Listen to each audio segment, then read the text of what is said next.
ప్రజలు ఎన్నుకున్న ప్రభుత్వం ప్రజలకు మంచి చేసే కార్యక్రమాలు చేపట్టాలి. కానీ హిమాచల్ ప్రభుత్వం మాత్రం వినూత్నంగా ఆలోచించింది. కేవలం ప్రభుత్వ ఆదాయం కోసమే గంజాయి సాగును చట్టబద్ధం చేయాలని నిర్ణయించింది.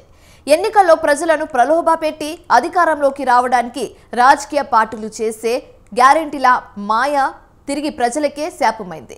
దురదృష్టం ఏంటంటే అధికారంలో ఉన్న జాతీయ పార్టీ నిర్ణయానికి ప్రతిపక్షంలో ఉన్న మరో జాతీయ పార్టీ మద్దతు ప్రకటించింది.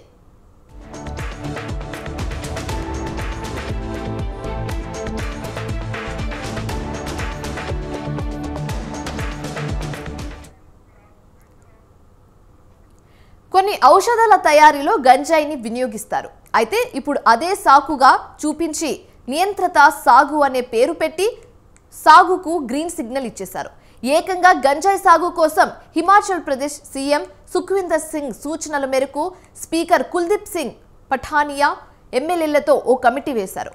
అయితే ఈ కమిటీకి సారథిగా రెవెన్యూ మంత్రి జగ్త్ సింగ్ నేగి వ్యవహరించారు. గంజాయి సాగు వల్ల లాభ నష్టాలను బేరీజు వేసుకుని కమిటీ ప్రభుత్వానికి రిపోర్ట్ అందించింది.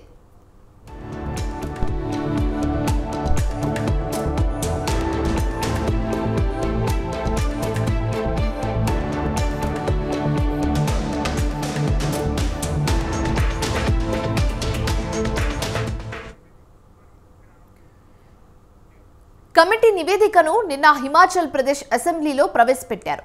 కమిటీ తన రిపోర్ట్ సమర్పించడానికి ముందు అక్రమంగా గంజాయి సాగు చేసే చోట్లకు వెళ్లింది. రాజస్థాన్, మధ్యప్రదేశ్, ఉత్తరప్రదేశ్లోని కొన్ని జిల్లాల్లో గంజాయిని సాగు చేయడానికి కేంద్ర ప్రభుత్వం అనుమతులు ఇచ్చిందని హిమాచల్ ప్రదేశ్ ప్రభుత్వం వాదిస్తుంది.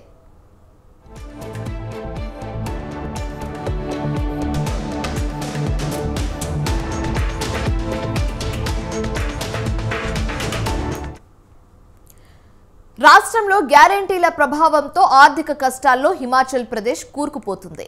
అయితే రాష్ట్రాన్ని ఆర్థికంగా బయటకు తీసుకొచ్చేందుకు కాంగ్రెస్ సర్కార్ సంచలన నిర్ణయం తీసుకుంది.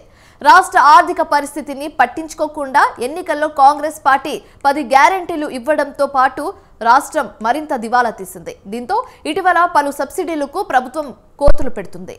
అయితే ఉద్యోగుల వేతనాలు, పెన్షన్లు కూడా సమయానికి ఇవ్వలేదు. గంజాయి సాగుతో ఏడాదికి 2000 కోట్ల ఆదాయం రావచ్చని సాక్షాత్తు సీఎం సుఖ్వీందర్ సింగ్ వ్యాఖ్యానించారు.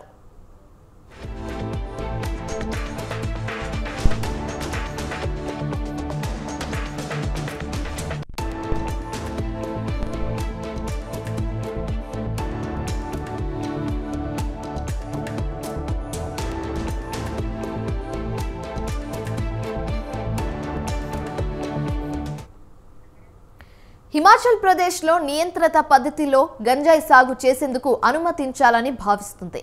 అయితే ప్రభుత్వ నిర్ణయాన్ని ప్రతిపక్ష బీజేపీ సైతం వ్యతిరేకించకపోవడం విశేషం. ఔషధ, శాస్త్రీయ, పారిశ్రామిక అవసరాల కోసం నియంత్రిత పద్ధతిలో గంజాయి సాగు చేయాలని నిపుణుల బృందం ప్రతిపాదన చేసినట్టు మంత్రి నేగి తెలిపారు. అలాగే గంజాయి సాగు సులభం కాబట్టి దీనికి ప్రజల మద్దతు కూడా ఉందని చెప్పారు. ఈ తీర్మానాన్ని అసెంబ్లీలో ఏకగ్రీవంగా ఆమోదించినట్లుగా చెప్పారు.